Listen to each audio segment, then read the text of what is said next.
Honorary guests, ladies and gentlemen, it is my great honor to be introducing the true mentor, Professor Nigel Osborne, who has inspired many generations of musicians, and including myself and many of my teams here, for our work at the Institute in relation to the works of community that we have been doing for the last 3.5 years. Professor Nigel Osborne, he co-initiated the Institute for Human and Social Development in the Edinburgh University, which he now is the emeritus professor to. Professor Osborne, even though he's trained as a composer and his works have been performed around the world by major orchestras and opera house, such as Vienna Symphony, Los Angeles Philharmonic, Berlin Symphony, Glyndebourne, and the Royal Opera House. However, he finds his passions in other types of music as well. He also works in popular music, theater, and film, and has a special interest in Arabic, Indian, and Chinese music as well.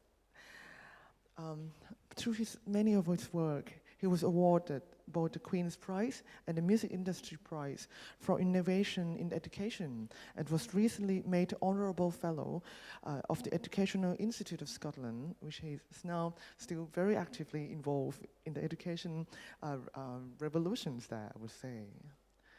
Professor Osborne, as a pioneer, he has a pioneer method of using music in the creative arts to support children who are victims of conflict. The area that has been involved is Bosnia-Herzegovina, Balkan region, Chechnya, Palestine, Syria, and Lebanon, East Africa, and Southeast Asia as well. So he's now an advisor to the Oliver Sacks Institute for Music and Neurologic Foundation at Beth Abraham Hospital in Bronx, NYC. He's now also co-chaired the Global Agenda Committee for Arts in Society for the World Economic Forum. So, ladies and gentlemen, please do welcome our beloved Professor Nigel Osborne with his talk, Music Creativity and the New Dynamics of Social Change. It is an honor, Professor. Thank you, Angela.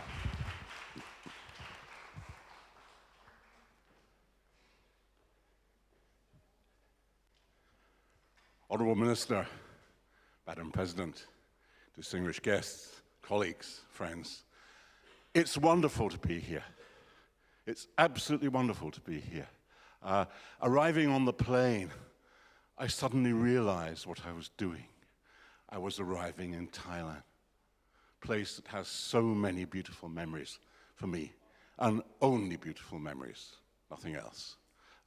So wonderful to be here, and congratulations on this. I hadn't seen this before. This is extraordinary. This must be one of the world's most beautiful music institutions, most lovingly created, elegant, beautiful, serene, and full of optimism. Thank you for building this. It's not just for Thailand, it's for the rest of us, and we're very grateful. We really are. I'm here to talk about music and social cultural development, or new dynamics of change. This becomes quite important now. And ladies and gentlemen, I know for some of you following English may be difficult. I have quite a lot of films, so I promise to keep you entertained during the course of the next 40 minutes. This is a hugely important topic. In ASEAN, I'll take this, I think I'm invited to sit down, so I'll do that. ASEAN is one of those parts of the world that has optimism. Most of the world is not in a very optimistic state. I remain personally optimistic, but a lot of the world has a lot of problems to solve just now. And in fact, music and creative arts can help with a lot of things. I'd like to try and explain why I think that can be the case, and also to try, in the course of this, to suggest how, humbly, it may be relevant, in fact, to ASEAN. So could we have the second slide? I'm going to take 5 case studies.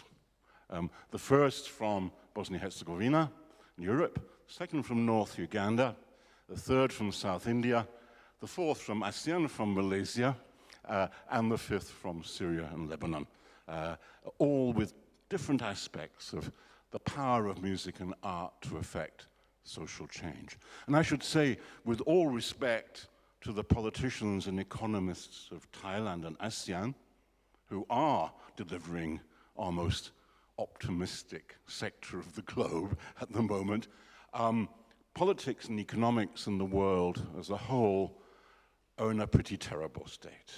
I don't think in my lifetime, I'm nearly 70 years old, I don't think I've seen it in such a mess as I see it now, and we must recognize that. It is not very good and time for action.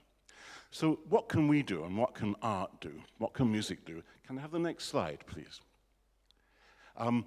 The first area where I became involved in using music to help resolve problems of conflict was in Bosnia-Herzegovina in the early 1990s. My involvement was a kind of accident as far as art was concerned, because I actually was involved in Bosnia from a human rights point of view. When the war began in Bosnia, which is a country I knew well, I was terrified of the consequences. The ignorance of the international community and the corruption of power and money had come to break apart a very valuable unified society. The society of Bosnia, a society of 4 religions. Islam, Serb Orthodox Christianity, Roman Catholic Christianity, and Judaism, plus Buddhists and many others. But a functioning, in the heart of Europe, functioning civil society and common life. Broken for no reason other than greed and stupidity. And so I worked for the Bosnian government to try to stop the war from a human rights point of view. That involved living for some time in Sarajevo during the siege. And it was during that time, as the politics was failing, we were failing to stop the war. And it was getting worse and worse and worse. And seeing the situation of children in the city of Sarajevo, and in a kind of despair, because I could do nothing to stop this bloodshed, and yet, maybe we could do something for the children. I thought I knew what we could do as a community musician with a little bit of background in therapeutic use of music. So I got together with some of my artist friends and said, do we have some chance of doing something for the children between us? And they said, yes, we do, but look at us, we're walking skeletons. We need to collaborate, we need help, we need energy. So we collaborated, and we created a program for children, a very humble program. It's had only one objective. It was distraction. It was to take children's attention away from the horror around them. And to do that, we used the best way of all, creative art, the adventure of the imagination, the adventure of the mind and body, creative art, not just the mind. This was hugely successful. We had workshops with children, mostly creative and mostly music-led, but they involved poetry, visual art, theatre, a lot of dance. We met in cellars because the city was under siege. You went out on the street, you could die very easily. So we brought the children together into safe places and worked with them. And we had tremendous responses. It's a response I've learned to recognize around the world. It's the same everywhere. Children under great stress want to make art. They want to make music. And they'll tell you that with all of the energy of their minds and bodies. In fact, you almost get knocked over by the wave of energy you get from children who are in this kind of pressure, looking for this way out, this way to a better place. So this went rather well, but it was sporadic. And I had to travel back and forth through a tunnel into Sarajevo. I sometimes couldn't get in, sometimes I could. It was a rather despicable circumstance. I will not dwell on it. But we gave no name to our work until the Ministry of Health came along and said to us what was left of it, and said, we think you have a great therapeutic project. They used the word, not us. So we allowed ourselves to use the word.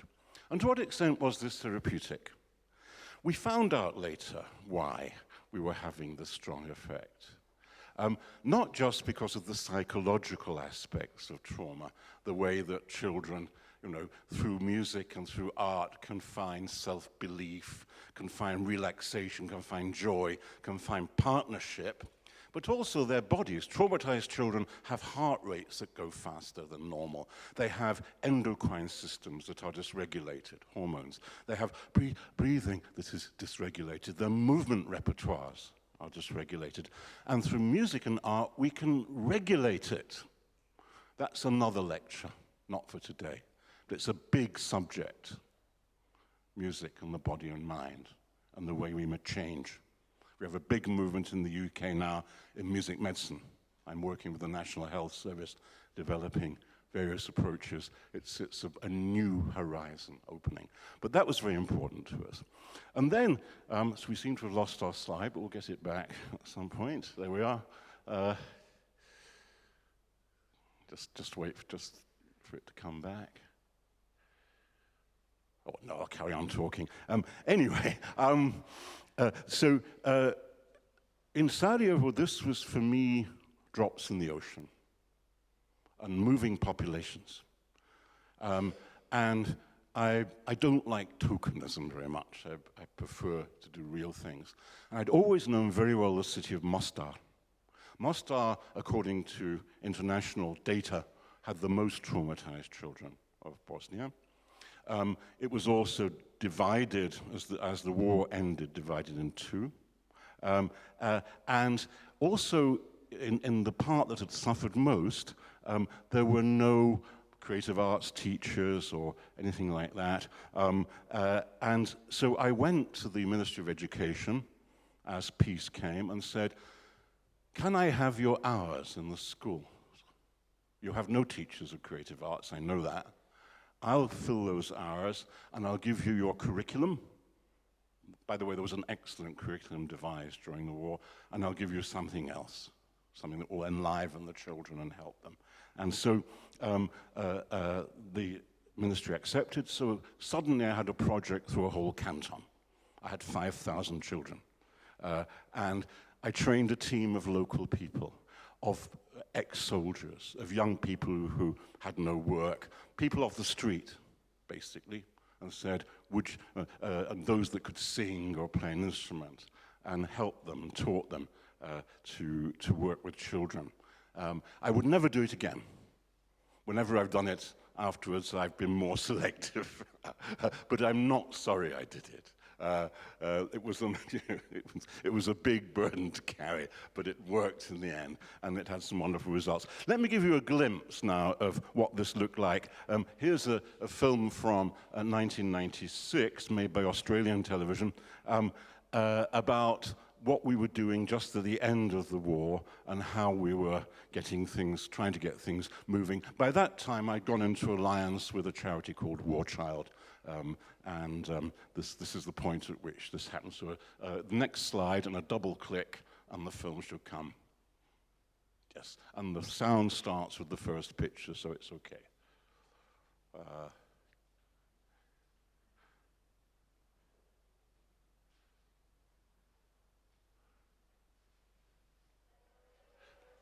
Bit louder.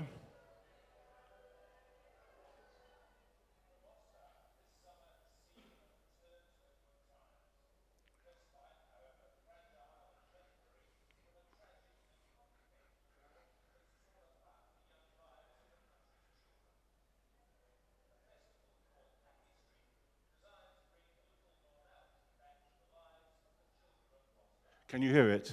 No.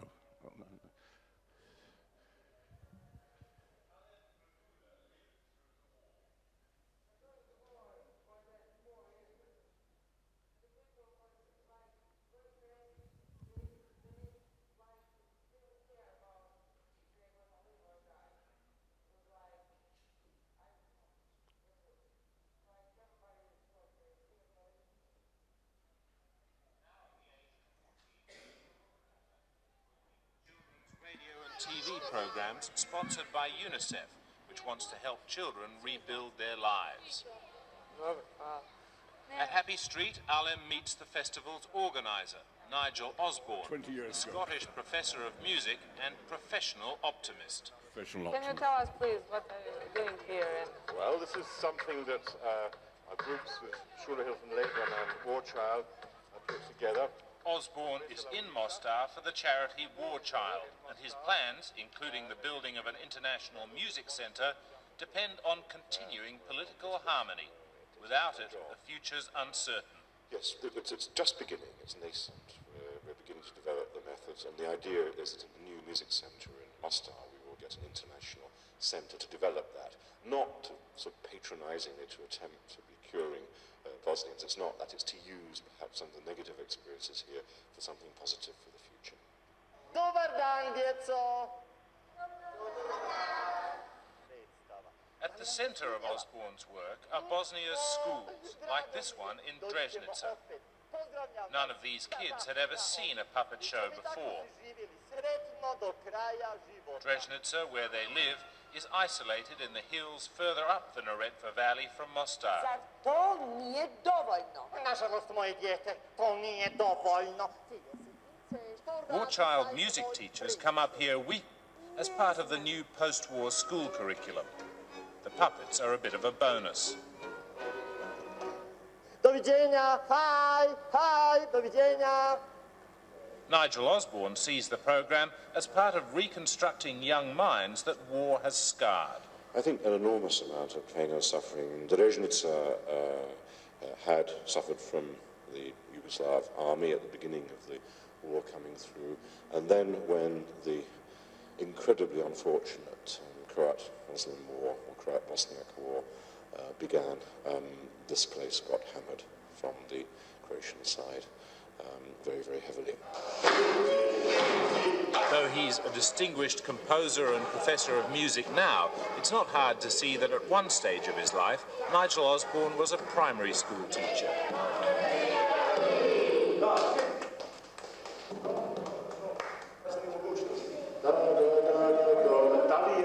We get the children to make up some words, and then we generate from that a Children rhythm, with their own composition, and from that a through melody. choosing step by step.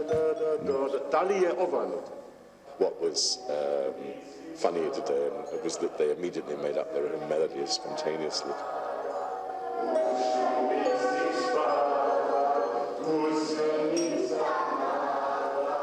It's the sort of activity that at this age you do in a group in preparation for later on children sitting down individually with an instrument and picking out notes to be able to construct a melody.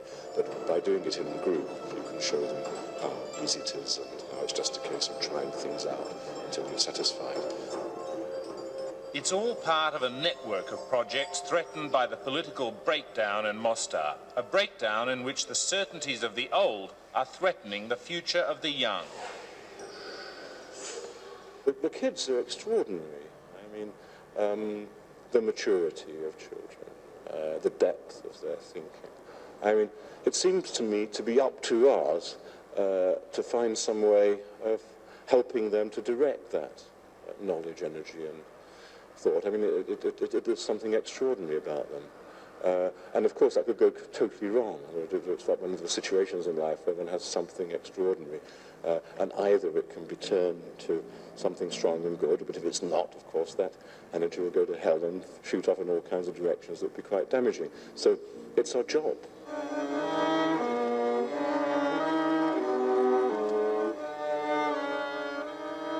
The drama of the children of Mostar and the outsiders like Nigel Osborne who want to help them is being played out against a ravaged backdrop.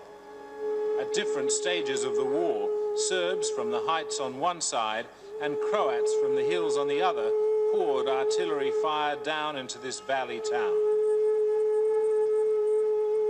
There was hand-to-hand fighting too for months, the hardest being in the Muslim enclave in what's largely the Croat west of the city. Just gives a flavour of what. Next slide, please. We built the centre, and with some money from Luciano Pavarotti, so we called it the Parvati Center. And I think the success of that was to create a safe space. And this is where our therapeutic action comes into political change. Parvati Center became a place for people from both East and West Mostar, the divided city, the predominantly Muslim East and Catholic West, young people felt safe to be there and come. And people from all over former Yugoslavia became a meeting place of the open-minded. The artists and musicians, the young people we took off the street to train, that became a beautiful story. Many of them became famous artists. The whole Balkan region's best hip-hop funk band, Dubioza Kollektiv, came out of our kids. The best jazz guitarist in the Balkans, Dino Shukula, came from our project. The best Sevda singer, Teo Krilic. We had really distinguished people came off the street. And then out of the atmosphere of openness came democratic activism. The West divided Bosnia into three parts. The usual solution to difficult challenges and a disaster because it empowered the very paramilitary and mafia groups who had created the war. So they were given what they wanted and still rule there. But there is an opposition movement, and our children are very much, now young adults, are very much involved. There's a citizens movement. It is in the singular, in Bosnian, not a mistake. And the Plenum Movement, which is an Athenian democratic principle of groups of people meeting to discuss and make political change. A plenum, as opposed to a quorum, is where you have a limited number in a plenum. Who comes is welcome and participates. And so I've written about this in Southeast European integration perspectives. And the work continues all these years later. In aid work, people talk about exit strategies. If you have an exit strategy, don't start. And for artists, it's unacceptable. An artist never has an exit strategy. An artist has a strategy for staying, as long as it takes. That's the morality we offer the world, and that's the kind of people we are. So no exit strategy. I'm still working in Bosnia-Herzegovina. I'd like to show one example of our work. I still work, for example, with adults as well, and I work with groups of abused women. Here's an example of raped women. The cases of rape were enormous. There were hundreds of thousands of cases of rape in the war, systematic. Goodness knows where the minds came from to do this, but they did it. And here you see this group of women wanted this filmed, and it was my first encounter with this group, and you'll see how we get to know each other. An hour's session is boiled down to 5 minutes, but we write a song, they write a song. The words and the music. The film doesn't show the music process very well, but they choose, we start, which note do you want to start on? Give them a scale, they choose what's the next note. We do it by a menu method. So here's just quickly to see the next slide and click on is a group called Naš Glas, Our Voice from Tuzla, on my first session with them just last year.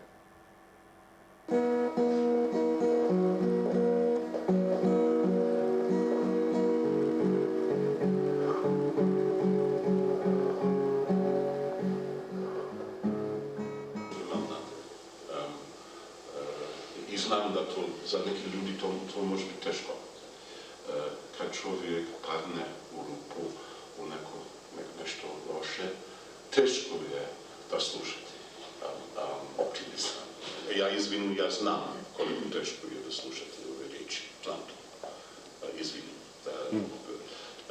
Znam da je teško. Zašto ne napraviti nešto za ljudom kreativno, da imamo neke pjesme, uzmimo iz mladih ljudi, iz Bosne, mašta, vizija, refleksiju. Mi mogli bi danas napraviti jednu pjesmu. Zajedno. Ja ne mogu ništa obicati, ali mogu obicati moj srce. To obicam. To imate. I da vidjet ćemo šta dalje. razumijem situaciju i to. I možda ako stvarno neku pjesmu možemo koristiti. Evo. Onda imamo sad praznu scenicu i za polosat imamo to puno ljepote. Tako. Ovo scenice će biti. Dobro. Onda pjesma. Počnemo iz riječi, najlakše. I da li ima to neki riječ, da li ima neka ideja za pjesmu, da jedna za vas ima neka ideja, neki riječ. Riječ može biti od svaki riječ, ljubav, život, svijeća, tuga. Da li ima neka riječ? Vrijeme, život i ja. Vrijeme, život Just like that. i ja. Borbe za život. Borba za život. Da, razumem, borba za život. Dobro, onda od početka. Vrijeme, život i ja. Proživim moj život. Patnje i bola. Snaga i hrabrost. Pravda i nepravda. Mudrost obstajanja. Borba za život. Ali vidim da vi ste strpljivi. Morate biti. Onda idemo sad od početka. Vrijeme, život i ja. Dolje. Vrijeme. Ili to je vrijeme. Koji zvuči dobro? Vrijeme. Pa ja sam pokazao jednu praznu stranu. Sad imamo stranu gdje je puno lepot. Vrijeme, život i ja. Preživim život. Patnje i bola. Snaga i hrabrost. Mudrost obstajanje. Pravda i nepravda. Borba za život. Onda vjere u sebe. Vrijeme da buduš uz mene. Sad kad tražim te. Vrijeme da buduš uz mene. Imamo nema darova, aman, nemam darova.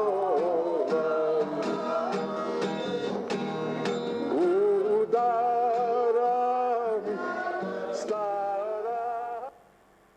Power of music. Okay.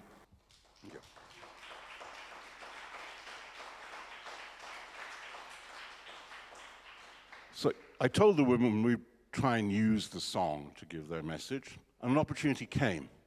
Royal Liverpool Philharmonic Orchestra said to me, would you write something for our commemoration of the Srebrenica massacre, 20 years of it? And I said, no, that's not my job. But however, I can arrange for you some songs by people themselves. And so I went back to the group and we talked about how we might orchestrate it. And they wanted to start with Sevda. Sevda is a form which relates to ASEAN. It is the other end of the Arabic world. So they chose Evorumen Ruja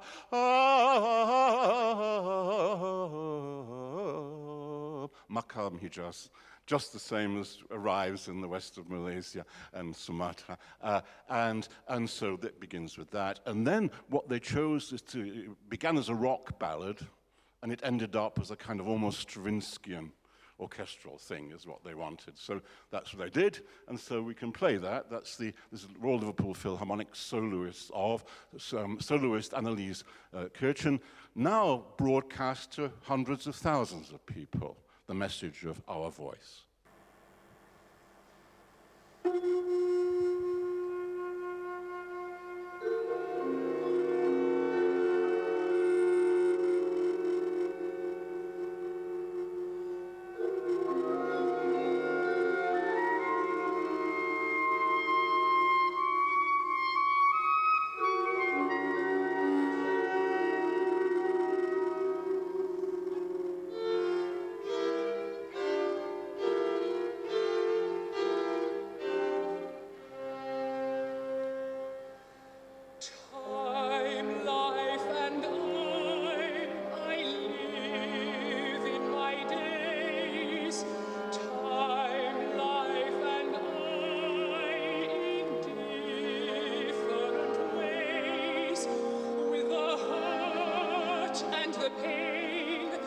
the strength we gain. Hear our voice and the words we want to speak. Give us our voice and the justice we seek.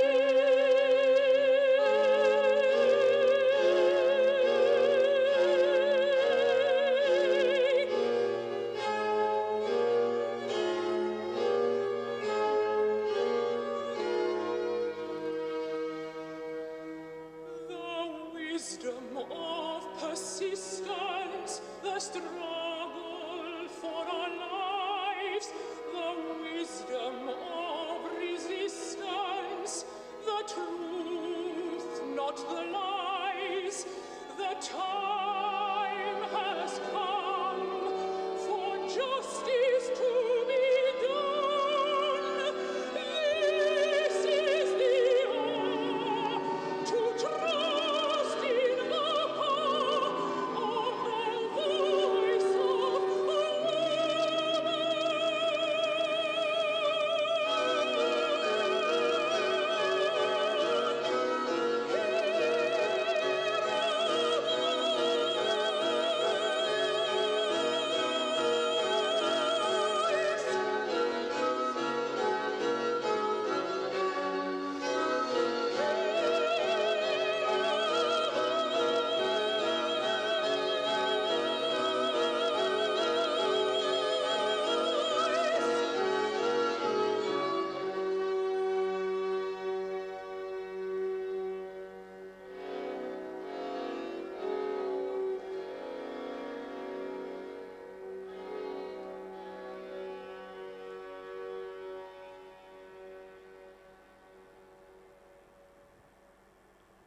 We must take care when we use art for messages of that kind.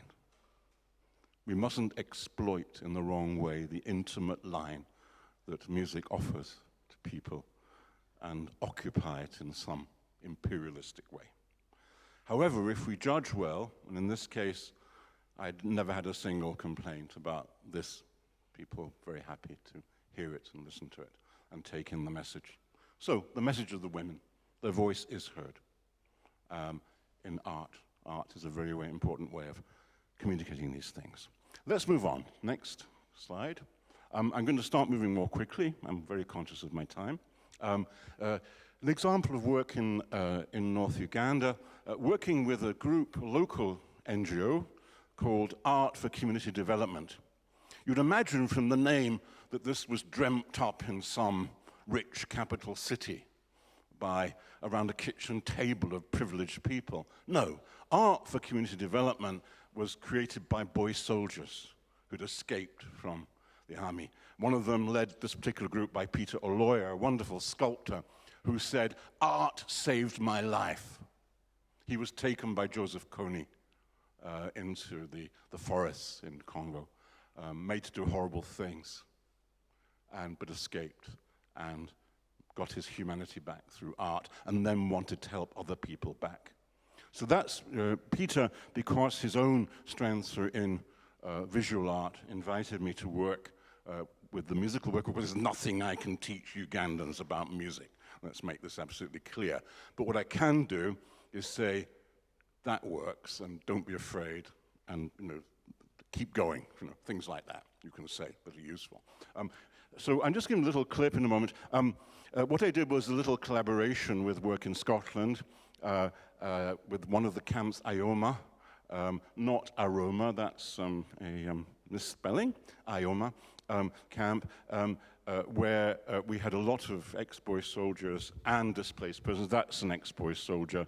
He's doing an art improvisation with my fiddle playing. We're doing a drawing music improvisation at that point. Here's another group of children, very, very traumatized at this point. But what I did was got material from them, one of their local songs, which they made an arrangement of the children called Angelina, then brought it to Scotland. I got one of our children's orchestras in Scotland to get them to arrange it in I must say, a kick-ass arrangement, really good. And then we performed it in special education schools in Scotland. So so it cuts between Scotland and Uganda. It gives you a feeling of it anyway. Next slide, next film, please.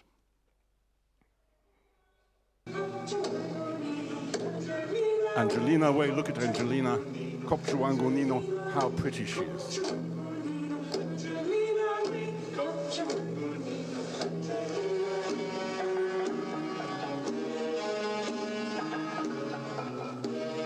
It's a girl with severe problems who, for her own protection, has a special guest. This is Ayoma.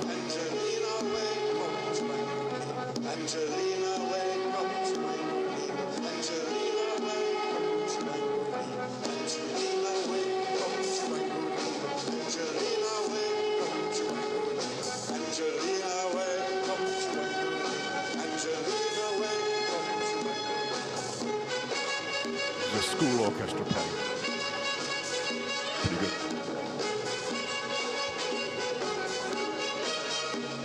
Very damaged children.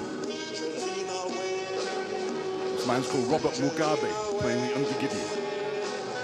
No relation.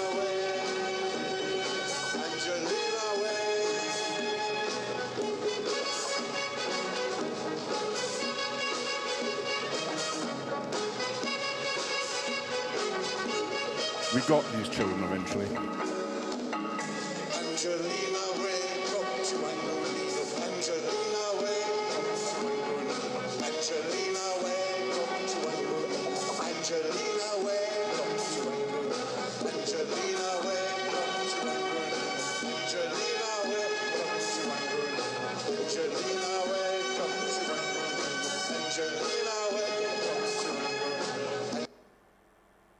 So on. Next slide, please. So this developed. The war ended. People were able to go home. But Art for Community Development keeps going in resettlement, in health and AIDS awareness campaigns, and in creative rehabilitation. Our work continues. We carry on from therapy to social action. Next slide, please. I have a lot of wonderful friends here in Southeast Asia and Asia. People like Anatai, Kim Ho, JD, many others. And we had one sort of vision, which was the village project. We felt that in Asia, something for villages would be really important. And this is a village project in collaboration with the Aurobindo ashram. I'm not a member of the religion, but I'm a fellow traveler. I get on very well with the philosophy of the ashram. And I love the altruistic way that they work. They're not like an NGO. There's nobody doing it for their salary. And there's nobody going around in a four-wheel drive car, using resources in the wrong way. It's a humble enterprise. And so we do a lot of work in palliative care in villages. But we also take art around. Here's a little clip from a little piece called Nachiketa I created together with local communities. If we go to the next slide. Oh, that's unexpected color. I think it's probably crashed, hasn't it? Yes, okay. Well, never mind, I'll just describe it. It's a performance in a temple to a local audience. And then the next film, which we're going to see, is of our work in special education, where we're using music to get language back. We have a number of children in Tamil Nadu who are from Sri Lanka, and some are actually mute because of bad experiences, and we work with music, and you can see on this film how a child who's never spoken suddenly begins to sing and speak. So that's what that film is. So we'll move on from there to Malaysia, I work in Malaysia with Khazanah, which is the state investment company. It's a rather odd job for a musician. It's not a job, I volunteer, but I advise them on humanitarian work and on cultural investment. And we have a joint project on music and ecology, a very important question for Malaysia. So we've done a very nice presentation in Kuala Lumpur on the mangroves, which is a very vulnerable part of Malaysian ecology. And in 10 days, no, less than a week's time, and going back to Kuala Lumpur, we're doing projects on the rainforests in terms of using art to make people aware. Let's skip this. Let's not show the film. Let's just skip. We won't see that. That's the child learning to speak, and it's crashed again. So never mind. Malaysia. If we go to the next slide, here is the Kuala Lumpur Community Choir. Here's one of our ecological propaganda pieces. This is a piece called White Bird. It's based on a Malaysian pantun, a little bit like haiku in Malaysian tradition, which is to do with the link between nature and the spirit, spirituality and our duties to nature.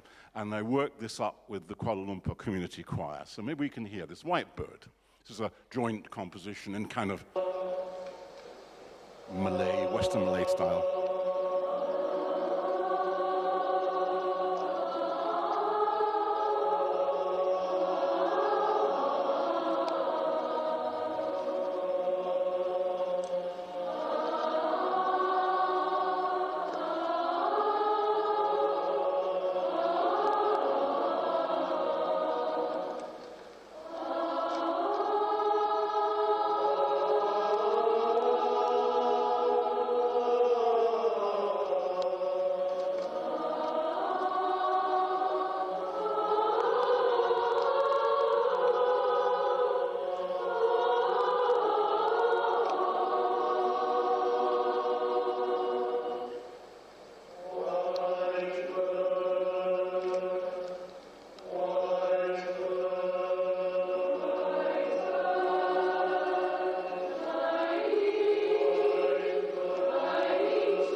So in community art, it's not just what we create, it's what's there that we work with the wonderful community choir, and how powerful it is when the community itself creates a message of ecology. That's very powerful and very important. Now, finally, because I think that I was being watched over with the failure of the Indian films because I was running late. Now I'm back on time. I've got 5 minutes and I'll be on time. Next slide, please. Thank you. I'm working at the moment in Syria and Lebanon. I've been there for a year and a half. A real black hole of human failure. I have a small project in Syria, but we don't say where it is, and I don't say publicly. That's very important, we don't. However, the project I can report on in detail is in the Bekaa Valley, just on the Syrian border in Lebanon. We have over 1.5 million refugees there in appalling conditions. I'm sorry, it's not my ego standing there, it's just when I show pictures I want to prove it exists and where it is. And these are ramshackle people that lived in civilized conditions in Syria, now living in bits of cardboard, plastic, broken wood. Only 40% have sanitation. A colossal failure of our failure. So what I do there is I work with a local NGO called Sawa, in Arabic meaning together. Wonderful group of young people. I think one of the most visionary I've worked with. A very loving group of people. There is in Islamic societies, there is a wonderful, gentle movement of people that the Western press, curse it, never gets near. But it's a very beautiful thing, and I'm lucky enough to be part of that. And what we do is we run schools for the children, informal schools, mostly in tents, but also I've been able to, with a sponsor, I've been able to get a building for one of my schools. And what we do is, because the children have been 5 years out of education and are very hurt and traumatized, what we do is we do a music-led education project. Music and sport. Same for boy soldiers, music and football. Nothing better. Music and sport, it leads it. And then we teach science through music. And we teach through the physics of sound. We teach through photography and visual arts. We teach the physics of light. And we go a long way. We have a very modern education for these. And children, why shouldn't they have the best education?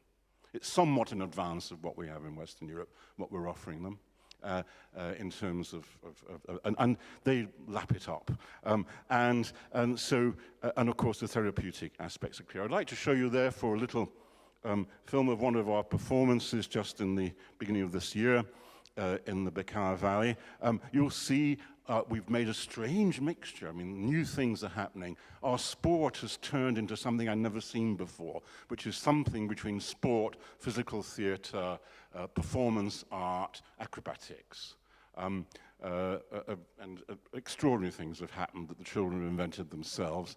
And by the way, also, I sing a fragment of a song which is a gift from Sweden, from Syrian refugees in Sweden.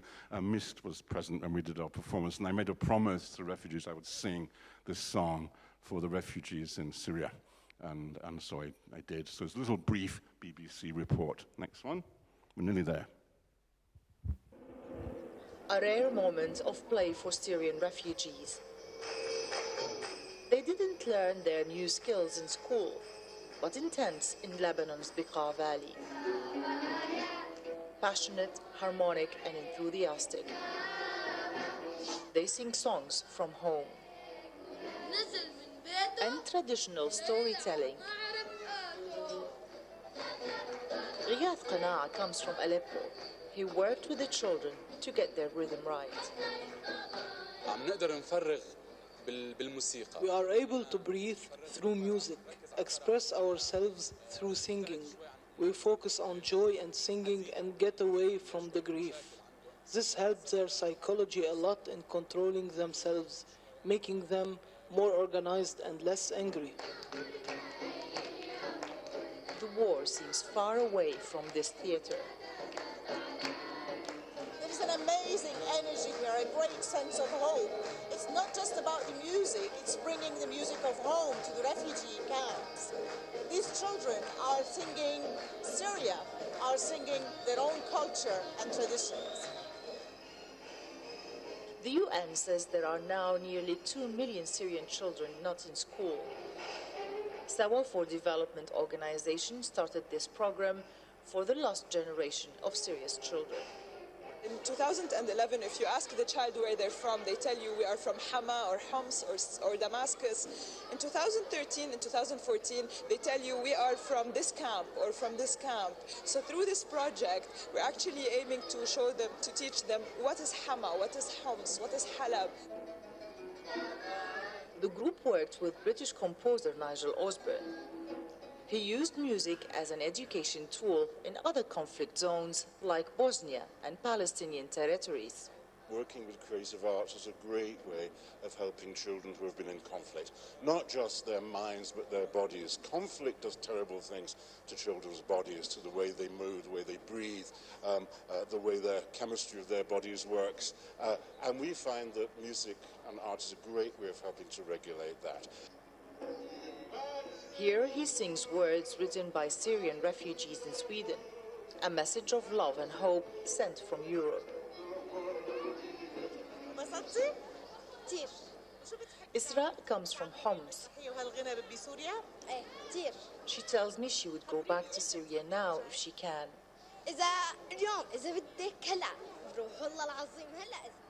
But this is where she's going back to.